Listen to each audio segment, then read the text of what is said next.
Franck Ferrand sur Europe 1, au cœur de l'histoire. Et à quelques semaines, quelques jours maintenant des épreuves du baccalauréat, c'est une semaine spéciale que Franck Ferrand consacre aux révisions du programme d'histoire. Bonjour Franck. Bonjour Anissa, bonjour à tous. Nous avons appelé cette semaine Révise ton bac avec Franck Ferrand, ambitieuse formulation. Mais disons que si déjà nous parvenons à donner à certains de nos jeunes auditeurs et de nos jeunes auditrices, vous savez, qui sont très très nombreux et ça me fait très plaisir ça, si nous leur donnons envie de se remettre aux révisions, eh bien ce sera toujours cela de gagner. Nous allons, pendant tout le cours de cette semaine, évoquer un certain nombre des sujets du bac d'histoire. Alors on parlera demain du 6 février 34, du voyage du général de Gaulle en Chine, ça ce sera pour mercredi. Nous évoquerons vendredi nous parlerons du traité de Maastricht et jeudi nous parlerons de Yasser Arafat. Je dis voilà, si j'ai déjà moi-même des impasses et des trous, je sens que je n'aurai jamais cet oral du bac. En tout cas, il me semble que ce programme a de quoi passionner beaucoup plus largement que les simples classes de terminale. Et tout à l'heure, à la fin de l'émission, Franck, vous reviendrez sur les origines de la non-violence selon Martin Luther King. Encore un sujet du bac. Vous allez voir, vous allez finir par être incollable.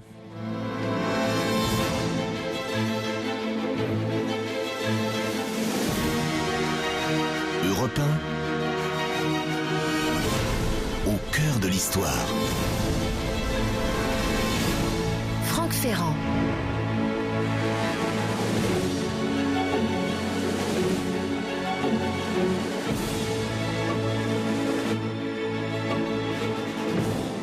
Dès juin 1940, je dis bien 40, pas 44, alors que les Anglais achèvent d'évacuer Dunkerque, le Premier ministre Churchill travaille à la mise sur pied d'une direction des opérations combinées qui doit maintenir une attitude offensive contre le continent désormais aux mains des troupes d'Hitler.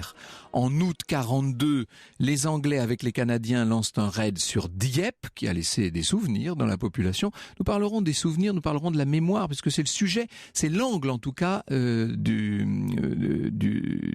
programme de terminale, donc du bac d'histoire.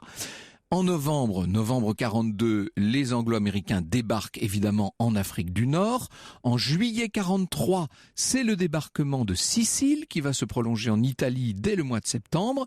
Et enfin, en janvier 44, alors que le général américain Eisenhower est nommé commandant suprême des forces expéditionnaires alliées, un débarquement amphibie est déjà réalisé sur les plages d'Anzio en Italie. On est à une 50aine de kilomètres de Rome. Vous voyez donc toute une évolution qui mène vers un point, si je puis dire. L'opération Overlord ne surgit pas comme un coup de tonnerre dans un ciel bleu. Ça me paraît la première des choses à dire et à rappeler. Ce n'est qu'une des étapes dans un long processus. Depuis des mois, les Allemands savent qu'un coup de force phénoménal se prépare depuis la Grande-Bretagne. Les Alliés vont frapper, c'est sûr. Ce qu'ils ignorent, c'est quand et c'est où. Au début du printemps 44, le commandant en chef ouest des armées allemandes croit pouvoir affirmer à Berlin, en combinant toutes sortes d'éléments, il affirme à Hitler et à son entourage que le débarquement aura lieu le 18 mai. Et c'est assez étonnant de voir avec quelle force les Allemands vont s'accrocher à cette date du 18 mai. Et d'ailleurs, une fois passée la date du 18 mai, on peut dire que les Allemands vont se relâcher en pensant que l'affaire est remise au mois d'août et même peut-être à plus tard que ça. C'est une fatale erreur sur la date. Quant au lieu, les Allemands hésitent beaucoup entre Norvège, Italie, Balkans, pourquoi pas le nord de la France pendant longtemps. Toutes les hypothèses ont pu être retenues. Or, on ne le dira jamais assez, le succès d'Overlord, c'est-à-dire de l'ensemble des opérations dont le D-Day est l'élément central, le succès d'Overlord, c'est d'abord un succès des services secrets. C'est là que se fait le gros du travail. L'opération Fortitude, montée par les Alliés, est la plus vaste entreprise d'intoxication montée jusqu'alors. Vous allez me dire qu'un peu plus tard, pendant la guerre froide, on va en voir aussi de belles opérations d'intox. Mais là, le mensonge est général, il est planifié, il est distillé avec un luxe de moyens considérable. Dès 1942, les Alliés ont camouflé leur débarquement en Afrique du Nord, l'opération Torche, sous une sorte de rideau de fumée, destiné à faire croire aux Allemands que le débarquement aurait lieu en Norvège. C'est quand même pas tout à fait la même chose, le Maghreb et la Norvège. Et puis, tous les services secrets alliés ensuite se sont donné la main pour brouiller les pistes en préparation de l'opération Overlord. Ça a été vraiment colossal. Il faut tout de même savoir qu'Hitler dispose de 60 divisions en France, en Belgique, aux Pays-Bas, de 16 divisions en Norvège et au Danemark, de 46 autres divisions entre l'Italie et les Balkans, de quoi rendre, disons-le, matériellement impossible toute tentative de débarquement. Il va donc falloir accréditer l'hypothèse d'un front principal en Italie afin d'immobiliser le plus possible de troupes allemandes sur le bassin méditerranéen. Et puis ensuite, on va mettre en avant cette hypothèse norvégienne pour écarter le plus de divisions possible au nord, pour pas que ces divisions soient proches des côtes françaises. Et ça marche, c'est ça qui est extraordinaire dans cette opération. En juin 1944, près de 500 000 Allemands sont encore en Norvège, et d'ailleurs ils y resteront pour l'essentiel jusqu'à la fin de la guerre. Surtout, Fortitude, donc cette opération d'intoxication, va réussir à convaincre Hitler que le véritable coup de force interviendra dans le Pas-de-Calais. La marine allemande a éliminé d'emblée le Calvados parce qu'elle jugeait que la côte était trop rocheuse. Quant à l'aviation, quant à la Luftwaffe, elle est convaincue que l'hypothèse du Nord-Pas-de-Calais est la bonne pour des raisons d'autonomie de vol. Vous savez, quand on laisse un peu trop la bride sur le cou aux techniciens, j'allais dire aux technocrates, pour employer un léger anachronisme, ça donne souvent de tristes résultats. Bien, c'est un peu ce qui s'est passé là dans l'armée allemande. Bref, si vous me passez l'expression, tout le monde s'est mis le doigt dans l'œil. Or, contre la perspective d'un débarquement, le Reich disposait de ce qu'il pensait être une parade efficace, le célèbre mur de l'Atlantique, le Westwall, qui en fait est un instrument de propagande au moins autant qu'un véritable système défensif, concrètement. Il s'agit de conforter les habitants du nouveau Grand Reich, qu'ils sont hors d'atteinte des Anglo-Américains, derrière une sorte de rempart infranchissable. 15 000 points bétonnés avaient été prévus sur l'ensemble de la côte, programmés pour le 1er mai 43, ça devait être terminé le 1er mai 43, cette affaire, 15 000 points. En fait, moins de 5 000 ont pu être réalisés au 1er mai 44. Pour vous donner une idée, il était prévu d'installer 547 batteries de canons, il n'y en a que façon de parler, mais il y en aura effectivement 229. Autant dire que le rempart a des fragilités, notamment sur la côte normande. Les Allemands essaient de compenser cette faiblesse mal cachée par un débordement d'activité, par un luxe de rigueur. C'est bien sûr Rommel, le renard du désert, qui a été placé au commandement du groupe allemand d'armée B, donc de la frontière hollandaise jusqu'à l'estuaire de la Loire. Là encore, effet de propagande assuré. La réputation de Rommel est universelle, même si un certain nombre de ses propres supérieurs voient en lui un tacticien du front beaucoup plus qu'un stratège global. Or, si l'on veut comprendre le succès du débarquement de Normandie, il faut savoir qu'Hitler tient à conserver partout le commandement effectif des opérations. Il ne délègue pas véritablement, il divise pour régner. Aux yeux d'Hitler, pas question de céder un pouce de terrain sur le littoral. Il ne faut pas oublier que les terribles fusées V1 et V2 sont quasiment opérationnelles.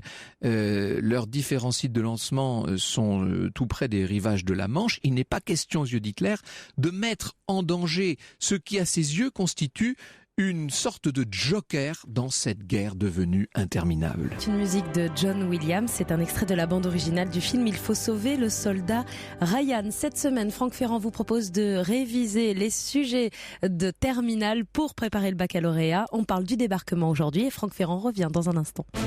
Europe 1, au cœur de l'histoire. Franck Ferrand, 14h, 15h sur Europe 1. Et cette semaine, Franck Ferrand vous propose de réviser le programme d'histoire pour le bac. Et parce que nous sommes le 6 juin, aujourd'hui, c'est une émission consacrée au débarquement de Normandie que vous nous proposez. Nous allons évidemment, avec Olivier Vieillorca, dans un instant, en venir à la mémoire du débarquement qui est au sens propre le sujet du bac.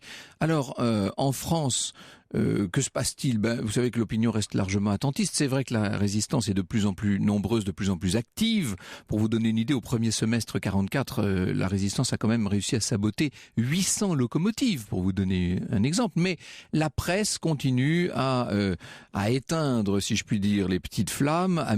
La presse est complètement muselée et elle entretient la fiction d'un mur de l'Atlantique absolument infranchissable. Et pourtant, croyez-moi, les préparatifs côté allié sont énormes. Ils sont titanesque et d'une audace sans précédent dans l'histoire. La préparation technique de cette incroyable invasion de l'Europe a été confiée à une structure qui s'appelle le Cossack, qui longtemps est restée un petit peu fantomatique parce qu'il n'y avait pas de division, la marine était paralysée par les U-boats allemands, les moyens de débarquement n'existaient en quelque sorte que sur le papier. On n'a pas idée du formidable travail d'état-major nécessaire au montage d'une telle superproduction militaire, si je puis dire. D'ailleurs, les archives qu'a laissé l'opération Overlord sont gigantesques, ce sont les plus énormes de toute l'histoire militaire.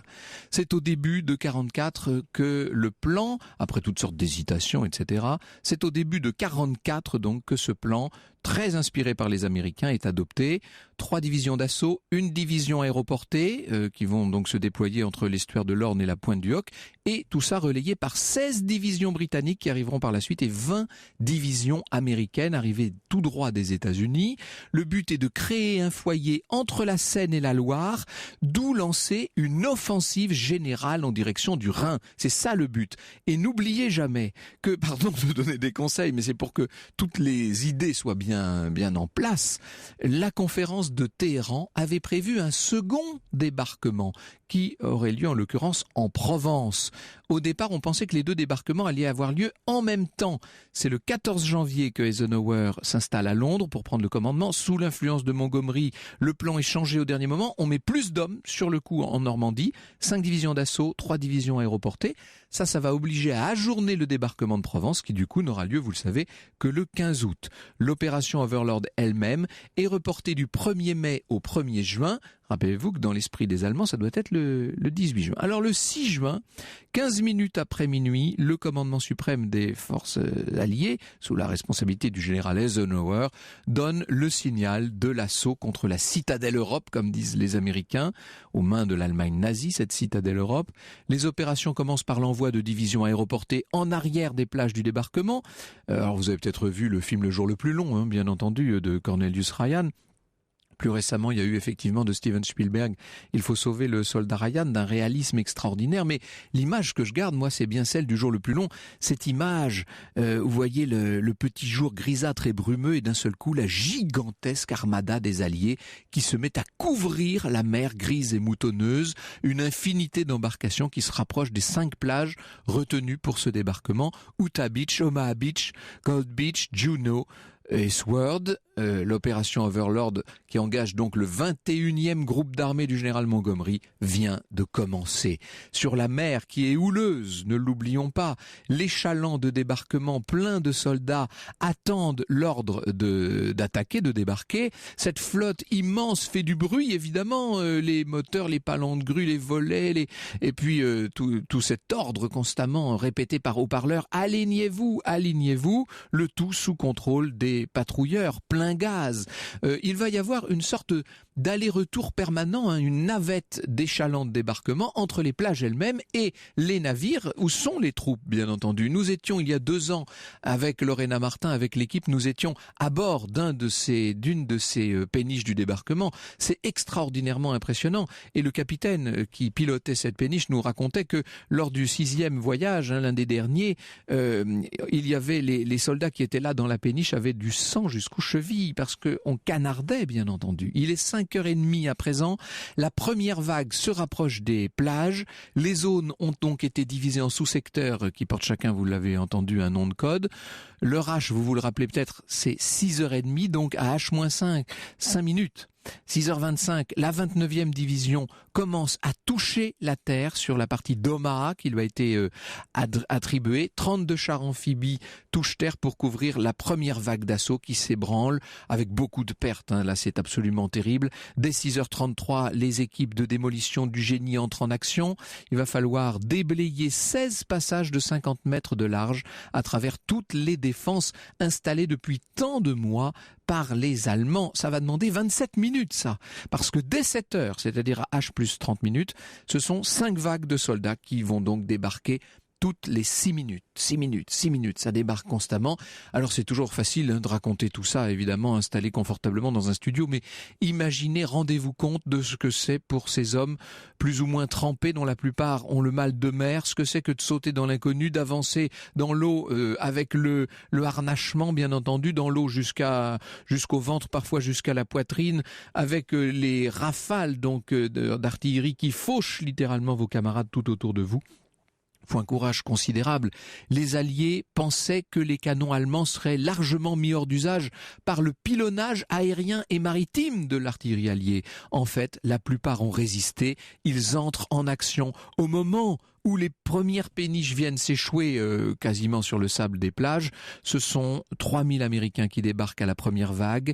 Il y a eu des naufrages, bien entendu, 10 embarcations au large d'Omaha, 7 au large d'Utah.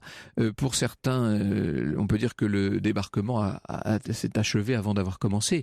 Et tout le long de la plage d'Omaha, Bloody Omaha, comme je disais ce matin chez Thomas Soto, Omaha la sanglante, les assaillants essuient le feu terrible, le feu nourri des Allemands, qui n'ont pas du tout l'intention de se laisser faire.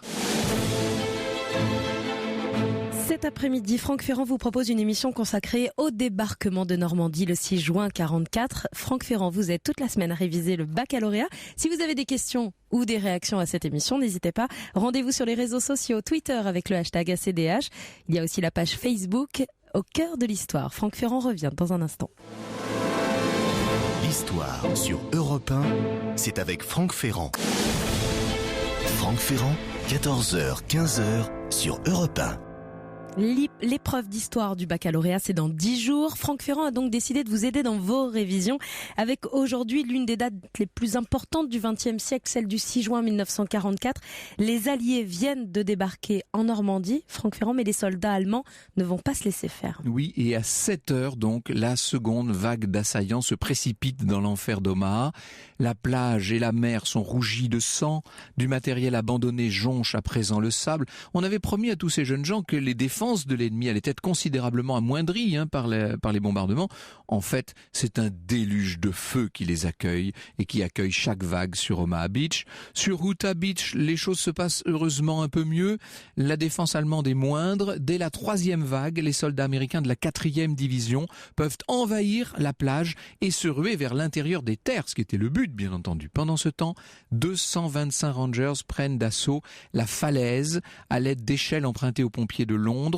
Il y a eu une erreur de pilotage, ils ont été privés des 500 hommes qui devaient les couvrir. Or, le pire dans cette affaire, c'est que les renseignements fournis par la résistance française et qu'on avait refusé de prendre en compte à Londres, ces renseignements étaient véritables. Et c'est vrai que les bunkers de la pointe du Hoc étaient vides, les Allemands n'y avaient jamais installé les canons prévus. Ce sera donc un assaut héroïque, un assaut très meurtrier, mais un assaut en quelque sorte inutile. Dans la partie est du secteur d'invasion, à Gold Beach, à Sword Beach, la 2e armée britannique du général Dempsey est en train d'envahir la côte. Les défenses allemandes se trouvent dans l'ensemble un peu plus légères sur ce secteur que sur l'autre. Ça n'empêche pas que les hommes du 1er Hampshire vont être décimés sur la moitié ouest de Gold Beach. À Juneau, ce sont les Canadiens de la 2e division d'infanterie qui débarquent. Ils vont souffrir énormément. Cette plage étant des trois qu'on a confiés au commandement britannique, la mieux défendue. Or, comble de difficulté, les récifs qui bordent la côte à cet endroit ont rendu presque impossible le débarquement des chars amphibies qui devaient venir en appui des hommes. Vous savez que sur les quelques 135 000 hommes débarqués en Normandie, il y avait quelques Français, 177 en tout. C'est peu, bien sûr, mais c'est symboliquement très important. Ils faisaient partie du 4e commando Kieffer, dont nous avons eu l'occasion de parler ici, débarqués à Sword Beach, et ils s'illustreront surtout dans la prise de Paris, puis dans la libération des Pays-Bas, plus tard. Les chars amphibies leur ouvrent la route. Il ne faudrait pas croire pour autant que l'assaut est facile sur cette zone-là.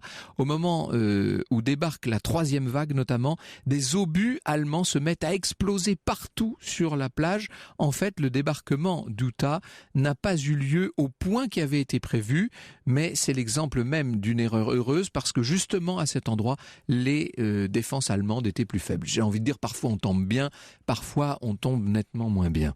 Il n'empêche, le mur de l'Atlantique l'Atlantique finit par céder et par céder assez vite. Une brèche est ménagée par laquelle vont pouvoir s'engouffrer des dizaines de milliers d'hommes. La bataille de Normandie commence alors. C'est une bataille qui va durer 100 jours et qui est une bataille de tireurs et de tirs d'embusquement extrêmement violente.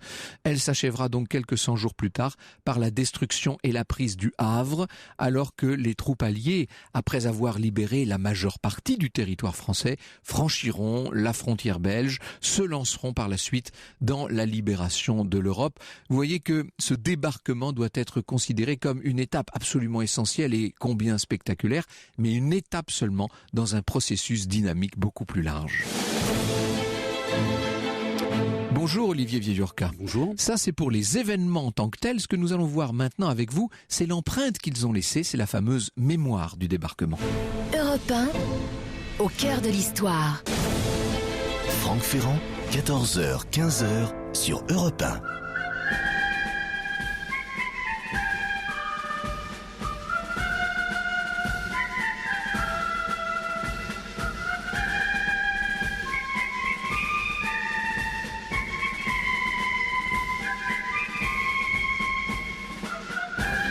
Vous avez certainement reconnu la musique extraite de la bande originale du film Le jour le plus long, musique de Maurice Jarre et Paul Anka à l'instant sur Europe 1.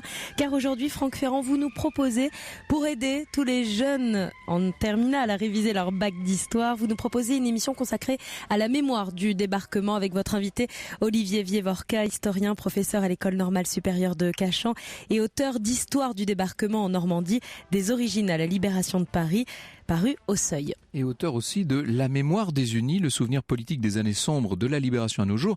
Et c'est un peu à ce titre, à ce double titre, si je puis dire, que je vous ai demandé d'être ici et je vous remercie beaucoup d'avoir accepté, Olivier Vieillorca. Vous êtes un spécialiste de cette mémoire de la Seconde Guerre mondiale qui, ne l'oublions pas, est au cœur du programme de terminale, donc du baccalauréat cette année.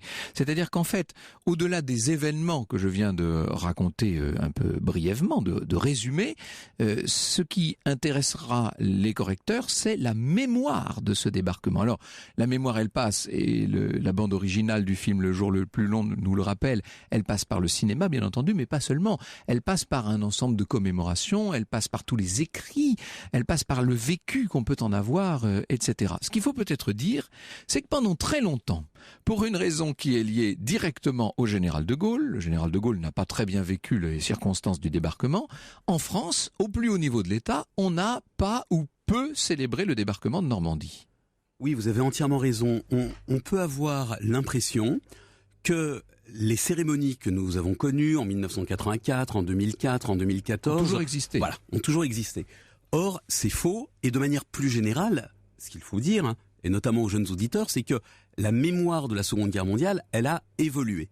Alors, jusqu'en 1984, comment commémore-t-on le débarquement ? Eh bien, le débarquement... C'est-à-dire pendant 4 décennies quand même, voilà. Pendant 40 ans. Voilà, donc le débarquement est considéré d'abord comme une opération militaire, ce qui veut dire que cette opération militaire, eh bien, les cérémonies sont plutôt placées sous la houlette de généraux, le général Bradley, le général Montgomery.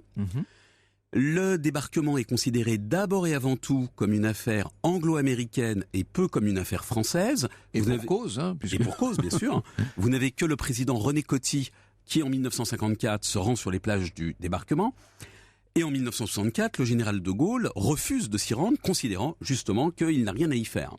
Alors, donc, il faut peut-être, pour justement nos candidats et candidates, il faut peut-être leur rappeler que le général de Gaulle a été en grande partie exclu des préparatifs du débarquement, alors qu'il était évidemment le chef de la France libre. Tout à fait. Le général de Gaulle est exclu des préparatifs du débarquement parce que les Français libres ont la réputation d'être des bavards, parce que les Français ont peu de moyens mis à disposition du commandement allié, ce qui ne sera pas le cas du débarquement en Provence, dont vous avez rappelé qu'il intervient le 15 août 1944. Donc pour toutes ces raisons, les Français, pas les Normands, mais le pouvoir français ne fait pas du débarquement en Normandie un moment mémorial important. Alors je me rappelle quand même, moi, que dans les années 70, donc on est bien avant 1984, nous étions, alors j'étais un enfant, mais nous étions fascinés par ce film Le jour le plus long, que nous regardions littéralement en boucle. C'est le côté superproduction quand même, c'est l'orchestration par les Américains de leur propre succès quand même.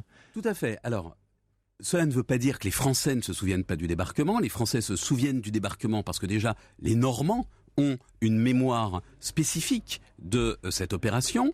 Les Français, par ailleurs, sont très attachés au débarquement, tout simplement parce qu'il marque le début de la libération de la France et ensuite de la libération européenne. Donc il faut bien se rappeler de l'espoir qu'a suscité le débarquement. Ça a été véritablement un des plus beaux jours de la vie des Français qui étaient alors sous la botte. Mais vous n'avez pas... Notamment pour tous les résistants ou assimilés, si je puis dire, qui attendaient le jour où ils allaient arriver quand même. Absolument. Et pour toutes ces raisons, si vous voulez, le pouvoir politique français ne se saisit pas du débarquement pour faire une grande commémoration.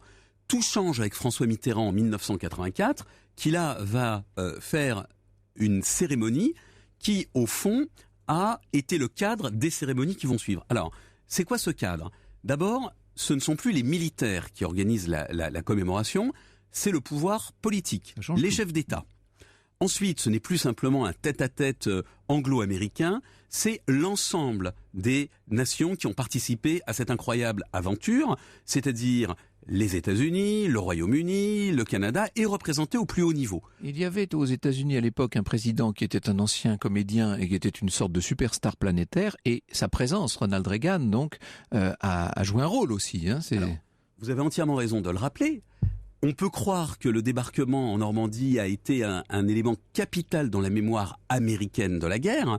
Or, Ronald Reagan est le premier président américain à se rendre en visite officielle sur les plages normandes. Avant lui, seul Jimmy Carter était venu, mais à titre personnel. Donc, y compris aux États-Unis, si vous voulez, cette cérémonie va avoir de l'éclat. Elle va être diffusée et elle va porter un nouveau message.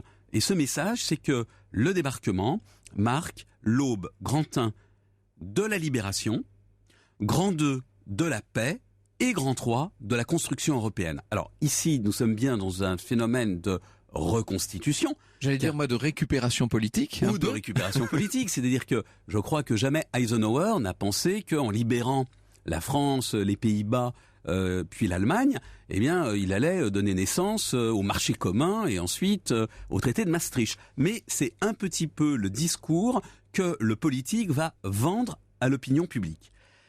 Ce discours va susciter énormément d'intérêt, hormis auprès des Allemands qui au départ ne veulent pas venir sur les plages normandes. Il faut rappeler que le chancelier Helmut Kohl refuse de se rendre sur les plages du débarquement en 1984 car il considère, dit-il, qu'il n'a pas à commémorer une défaite allemande. Et donc là, nous allons avoir un nouveau glissement mémoriel, c'est-à-dire que le débarquement, et c'est ce que le chancelier Schröder déclare en 2004, n'est pas une défaite allemande, mais marque au contraire le premier pas vers la libération allemande du nazisme. Il n'empêche que dans les rangs des anciens combattants allemands, et j'ai pu le constater moi, à une époque je faisais des interviews d'anciens, ce débarquement a laissé des souvenirs terribles. Pour les Allemands, c'est vraiment le mauvais souvenir. C'est le cas aussi d'une grande partie de la population civile de Normandie. Ça, c'est le deuxième aspect de cette mémoire et c'est ce que nous allons voir avec vous dans un instant. L'histoire sur Europe 1, c'est avec Franck Ferrand. Franck Ferrand, 14h, 15h sur Europe 1. Le compte à rebours a commencé, l'épreuve d'histoire au bac, c'est dans 10 jours. Et Franck Ferrand vous propose toute cette semaine de réviser les grands thèmes du programme de terminale avec aujourd'hui la mémoire du débarquement. Vous recevez Franck-Olivier Vievorka, historien, professeur à l'école normale supérieure de Cachan. Et c'est une émission qui fait déjà beaucoup réagir les auditeurs. Oui, énormément et beaucoup des questions, c'est ce qui me paraît intéressant puisque nous parlons de la mémoire du débarquement, Olivier Vievorka. Beaucoup de nos auditeurs nous interrogent sur les Russes et sur le rôle de l'opération Bagration notamment et sur le rôle d'une façon plus générale de l'offensive à l'Est qu'aurait en quelque sorte éclipsé la mise en scène des Américains de leur propre débarquement. Alors les auditeurs ont raison. Il faut rappeler que les commémorations antérieures à 1984 s'intègrent dans une période de guerre froide. Eh oui. Et donc, les Alliés veulent montrer deux choses. Premier élément que, bien sûr, le front russe a de l'importance, mais que la guerre n'a pas été gagnée qu'à Stalingrad. Donc, il y a un caractère opération de communication autour de ce point. Et le second élément, ils veulent aussi montrer de manière un peu subliminale que l'alliance occidentale fonctionne. Et ces éléments, bien entendu, excluent les soviétiques de la scène mémorielle, c'est-à-dire que les soviétiques ne sont pas présents. Et de fait, les Russes vont venir ensuite aux commémorations. On se souvient de la présence de Vladimir Poutine en 2014, mais ils ont parfois un petit peu d'exaspération, dans la mesure où les Soviétiques et les Russes estiment que le rôle joué par leur pays pendant la Seconde Guerre mondiale n'est pas assez mis en valeur. Et il est vrai qu'à l'Ouest, et notamment aux États-Unis et au Royaume-Uni, on oublie que la guerre a d'abord et avant tout été gagnée sur le front russe et que l'armée rouge a porté le gros de la bataille jusqu'en 1943, 1944, même dans une large mesure. On a l'impression que ces opérations, qui mettent aux prises plus des centaines de milliers de soldats, ont véhiculé une mémoire plus civile que militaire. Est-ce que c'est une impression de ma part ou est-ce que c'est vrai? Nous avons eu l'occasion, et c'était l'année dernière, nous avons eu la chance d'interviewer un vétéran du débarquement qui nous a raconté comment lui-même, il était engagé dans l'armée américaine, hein, bien sûr, tout français qu'il était, mais il a débarqué donc au milieu d'un régiment américain. Il nous a raconté tout ça. Bon, mais néanmoins, on peut pas dire que cette mémoire militaire soit très répandue. On a l'impression d'une mémoire plus civile, d'une certaine manière. Vous avez entièrement raison. La grande évolution également entre, pour aller vite, avant 1984 et après, c'est que avant 1984, on insiste sur le caractère militaire et on insiste également sur le caractère héroïque. Et dans Le jour le plus long, vous n'avez que des héros. Pour tout un ensemble de raisons, la mémoire insiste beaucoup plus aujourd'hui sur les victimes. Les individus et les peuples sont considérés comme des victimes des guerres. Et on le voit d'ailleurs dans Le soldat Ryan, où l'on voit la brutalité du débarquement qui avait été totalement gommée dans Le jour le plus long, où la mer n'est pas rouge, où les soldats ne vomissent pas dans les barges ou très peu, etc., etc. Et donc il y a une mémoire en quelque sorte civile et victimaire qui va se surimposer, ou plus exactement se substituer à une mémoire héroïque et militaire du débarquement en particulier, mais également de la guerre en général. Votre invité a raison, nous dit Patricia. Les Normands ont une mémoire spécifique du débarquement. Je suis normande et dans mes très jeunes années, je croyais que le débarquement et la fin de la guerre, c'était la même chose. D'où mon étonnement quand j'ai compris plus grande que non, malheureusement. Et c'est vrai que pour les Normands, c'était la fin, c'était la libération. Mais alors, à quel prix, hein? La population locale a beaucoup souffert. Alors, vous avez eu de très grandes souffrances qui ont été endurées par les Normands qui avaient moins souffert de la guerre que d'autres régions, parce que vous n'aviez pas énormément d'industrie, donc la Normandie a été moins bombardée, parce que la Normandie avait une agriculture prospère, donc que les habitants ont moins souffert de la faim. Et le 6 juin 1944, l'enfer commence pour les Normands qui doivent constater que leur pays, leur région devient un champ de bataille, et les Normands qui reçoivent des milliers de tonnes de bombes. Il faut rappeler que vous avez des villes qui ont été littéralement rasées. Donc pour les Normands, le débarquement en Normandie a été un cauchemar. Et surtout la campagne de Normandie qui a suivi après a été un cauchemar. Et cette mémoire spécifique, elle a eu du mal à trouver son exutoire, à être en quelque sorte officialisée. C'est-à-dire que les Normands se racontaient dans les villages, dans les familles, les durs moments qu'ils avaient passés, mais vous n'aviez pas en quelque sorte officialisation de ce souvenir. Cette officialisation, elle était relativement récente, elle commence en 2004 et elle connaît un certain toujours lustre. Les années en 4, c'est-à-dire pour les décennies, pour les anniversaires. Et en 2014, elle a connu un lustre particulier, puisque vous vous souvenez que François Hollande a rendu hommage aux victimes civiles. C'était la première fois. Alors pourquoi au fond ces Normands n'ont-ils pas pu porter cette mémoire? Pour plusieurs raisons, me semble-t-il. D'abord parce que beaucoup de Français pensaient que les Normands se seraient en quelque sorte montrés ingrats à l'égard de leur libérateur, en montrant les ruines que leur passage avait déchaînées. Parce que également les Normands accueillent beaucoup de vétérans de la Seconde Guerre mondiale qui viennent sur les champs de bataille. Ça fait partie de la vie, oui. Et donc ne voudraient pas avoir l'air ingrat par rapport aux hommes à qui ils doivent la libération. Et pour cet ensemble de raisons, eh bien, vous n'avez pas eu d'officialisation de cette mémoire jusqu'à une période relativement récente où des monuments ont commencé par exemple à fleurir. Et puis il y a ce mémorial de la paix, le mémorial de Caen, qui a mis en scène une fois de plus le débarquement et avec cette fois comme volonté une démarche de paix, de montrer en quoi tout ça devait conduire à la paix. Ce sont sans doute des vœux pieux, mais enfin c'était vraiment l'état d'esprit des gens. Tout à fait. Et là on voit bien justement ce passage avec l'idée que le débarquement est le premier pas vers la paix, au moins en Europe, et vers la construction européenne. Et le mémorial de Caen, qui a refait d'ailleurs récemment ses salles sur le débarquement, se situe dans cet axe. Et ce qui est amusant, c'est que quand vous allez en Normandie, et moi qui suis normand, je peux vous en parler, vous voyez à quel point les touristes sont au moins aussi impressionnés par, je pense à Romanche tout simplement, par le petit musée mécanique avec ces maquettes qui montrent l'installation de Port Churchill, etc., Port Winston, pardon. Ils sont au moins aussi impressionnés par ça que par la grande machinerie du mémorial de Caen. Comme si cette dimension mécanique et ce côté superproduction était peut-être ce que les gens viennent chercher néanmoins, avec les cimetières militaires, bien entendu, qui sont là en toile de fond. Tout à fait, vous avez entièrement raison. On peut dire que les deux musées sont très complémentaires, avec ce musée très moderne qui est le mémorial de la paix, et qui a une ambition pédagogique très forte. Post-84, on va dire.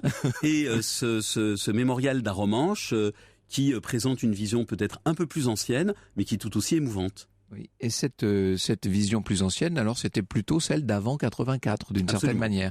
Aujourd'hui, on donne davantage la parole à la population, c'est bien ça. Je vais essayer de résumer. Nous allons ensemble résumer ce que vous venez de dire, parce que il faut que cette émission ait une dimension didactique et pédagogique, puisqu'elle s'adresse notamment aux candidats et aux candidates du baccalauréat.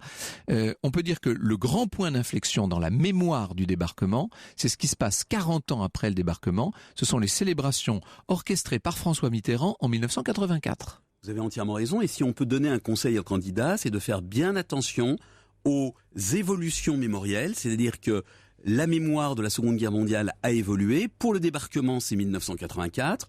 Pour la mémoire de Vichy, l'idée que tous les Français n'ont pas résisté, qu'il y a une responsabilité, eh bien, ce changement de mémoire se situe 1969-1971. Nettement plus tôt. Nettement plus tôt. Donc, on a des scansions. Et ça, les candidats doivent s'en souvenir. Il y a une chose qui va peut-être changer un peu la physionomie des commémorations, c'est que pour le 70e anniversaire, il y a 2 ans, était présent dans la tribune évidemment la reine Elisabeth II, mais aussi le grand-duc Jean de Luxembourg, qui avaient participé, eux, à la Seconde Guerre mondiale. On peut dire, sans souhaiter de mal à l'un ou l'autre, que ce ne sera plus le cas lors du prochain grand rassemblement. Il n'y aura plus du tout de chef d'État qui ait connu la Seconde Guerre mondiale. Ça devrait changer un peu les choses, sans doute, non ? Oui et non. Oui, ça change parce qu'il y a une dimension émouvante quand on se rappelle du rôle d'Elisabeth pendant la Seconde Guerre mondiale, qui a été une ambulancière tout à fait valeureuse. Dans le même temps, le manque de témoins n'a pas empêché en 1989 de commémorer la Révolution avec le lustre. Voilà. Oui. Et là, Robespierre était mort depuis bien longtemps. C'est vrai. C'est très important de bien lire les sujets. Pardon de donner ce petit conseil à nos jeunes auditeurs, mais lorsqu'il est question de la mémoire d'un événement, ce n'est pas l'événement qu'il faut traiter, c'est bien sa mémoire, c'est la façon dont on l'a évoqué à travers les récits, les œuvres historiques, les œuvres de fiction et notamment le cinéma, pas seulement, la télévision de plus en plus maintenant, et puis bien entendu une différence entre la mémoire haute gérée à l'échelle politique et puis la mémoire des peuples elle-même qui a tendance à émerger de plus en plus et à se faire entendre dans des lieux qui sont prévus pour cela, puisque un lieu comme le mémorial de Caen, le mémorial de la paix, est directement lié à cette chambre d'écho en quelque sorte. On veut faire écho à la souffrance passée et à la mémoire des peuples. Tout à fait. Et il faut bien insister pour les candidats sur le fait qu'ils doivent réfléchir, et vous venez de le faire, sur les vecteurs de la mémoire. On n'a pas une mémoire qui se transmet comme ça, elle s'inscrit dans un certain nombre de cadres et elle est portée par un certain nombre de vecteurs, les commémorations, les programmes scolaires, que mettons au programme des premières, des terminales, que mettons à l'examen, les films, les récits, et tout cela joue un rôle tout à fait important. Olivier Vieillorca, La mémoire désunie, le souvenir politique des années sombres de la libération à nos jours, c'est disponible en format de poche maintenant en point histoire. Et puis l'histoire du débarquement en Normandie, des origines à la libération de Paris, c'était édité il y a 2 ans aux éditions du Seuil. Merci beaucoup. Et dans un instant sur Europe 1, Franck Ferrand vous propose de revenir sur les origines de la non-violence selon Martin Luther King. Europe 1, au cœur de l'histoire. Europe 1, au cœur de l'histoire. Retour aux origines. Et on continue à réviser et à préparer le bac d'histoire avec cette question. Franck, aujourd'hui vous avez décidé de nous éclairer sur les origines de la non-violence selon Martin Luther King. Oui, vous savez que jusque dans les années 50 aux États-Unis sévissait le régime d'une ségrégation raciale, au moins de fait. En 55, on connaît cet épisode de Rosa Parks qui refuse dans un bus de céder sa place à un blanc. On est à Montgomery dans l'Alabama. Elle est expulsée du bus par la police, mais ça va inciter à se révolter le pasteur Martin Luther King, qu'on appelle nous Martin Luther King. Ce dernier va appeler au boycott de la compagnie de bus. Et petit à petit, ça va avoir des effets considérables. Tout ça s'inspire du Mahatma Gandhi, dont la méthode était de contester par le boycott tout en gardant une attitude pacifique. Voici ce que disait Gandhi. La non-violence sous sa forme active consiste en une bienveillance envers tout ce qui existe, c'est l'amour pur. Inspiration donc directement indienne, pour ne pas dire hindoue. En 1963, Martin Luther King prononce son célèbre discours I Have a Dream devant 250 000 personnes à Washington. Il explique avoir fait un rêve dans lequel les gens vivraient de manière égale, fraternelle, pacifique. C'est une façon de s'opposer, bien entendu, à tous les mouvements noirs radicaux, notamment les Black Panthers. Luther King va obtenir le prix Nobel de la paix l'année suivante. Il signera avec le président Johnson le Voting Rights Act qui garantit l'égalité civique, et il sera néanmoins très vite assassiné, puisqu'il est assassiné sur le balcon de sa chambre d'hôtel à Memphis en avril 1968, sans avoir jamais abandonné l'idée de la contestation pacifique et non violente.